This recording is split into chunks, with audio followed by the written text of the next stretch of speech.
amavo nei pensieri, nella fantasia, è arrivata all'improvviso come arriva un uragano, ha travolto la mia vita, ha cambiato la mia storia, col suo vento di tempesta, volando dentro di me.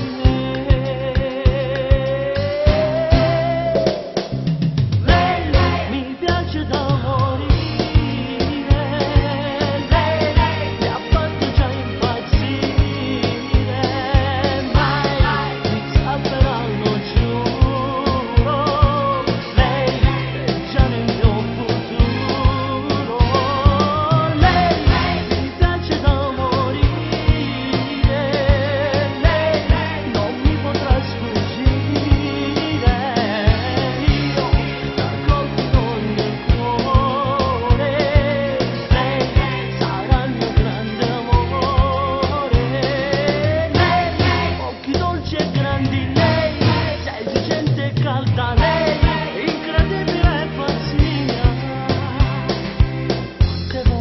L'ho sognata e ancora sognerò quel suo corpo così caldo steso accanto a